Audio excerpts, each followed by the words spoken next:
अनुपमा के आज के एपिसोड की शुरुआत में राही की बेचैनी बढ़ती जा रही थी। प्रेम से दूर बैठकर वह खुद को रोक नहीं पा रही थी। शाह हाउस में बैठे बैठे जब उसने राधा के वीडियो कॉल में कोठारी हाउस का नजारा देखा तो उसका मन और व्याकुल हो उठा। अचानक उसकी नजर बादशाह पर पड़ी, जो खेलते खेलते एक बड़े बॉक्स के अंदर जा छिपा था। राही ने घबराकर उसे आवाज लगाई, लेकिन किसी ने नहीं सुना। सबसे बड़ी दिक्कत यह थी कि मोटी बा के कहने पर फंक्शन शुरू होने से पहले ही सभी के फोन बंद करवा दिए गए थे। राही चाहकर भी किसी को बता नहीं पा रही थी।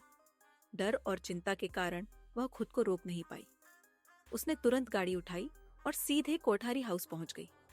जैसे ही वह अंदर दाखिल हुई, मोटी बा की नजर उस पर पड़ी। उनका गुस्सा 7वें आसमान पर पहुंच गया। मैंने मना किया था, फिर भी तू यहाँ क्यों आई? मोटी बा की कड़क आवाज ने माहौल को गंभीर बना दिया। राही ने उनकी बातों को अनसुना कर दिया और तेजी से उस बॉक्स की ओर बढ़ी जिसमें बादशाह छिपा था। उसने कांपते हाथों से बॉक्स का ढक्कन खोला और जो देखा उससे उसकी चीख निकल गई। बादशाह बेहोश पड़ा था।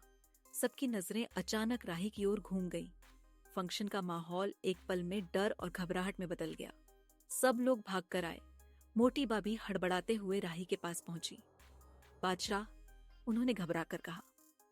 प्रेम ने तुरंत बादशाह को गोद में उठाया और डॉक्टर को बुलाने का आदेश दिया। डॉक्टर ने तुरंत बादशाह की जांच की और बताया कि ज्यादा देर बॉक्स में बंद रहने के कारण उसे सांस लेने में दिक्कत हो रही थी, लेकिन अब वह ठीक रहेगा। मोटी बा का गुस्सा अब भी शांत नहीं हुआ था, लेकिन उनके चेहरे पर राहत झलक रही थी। उन्होंने राही की ओर देखा, जिसने बिना परवाह किए अपनी पूरी ताकत से बादशाह को बचाने की कोशिश की थी। राधा धीरे से बोली, अगर राही यहाँ नहीं आती तो बादशाह का क्या होता? मोटी बा कुछ देर चुप रही, फिर धीरे से बोली, आज तूने हमारी आंखें खोल दी राही। जज्बातों को इतनी सख्ती से नहीं बांधना चाहिए कि अपनों की जान पर बनाए। राही की आंखों में आंसू थे, लेकिन अब उसमें एक आत्मविश्वास भी था। प्रेम ने उसका हाथ थामा और मुस्कुराया।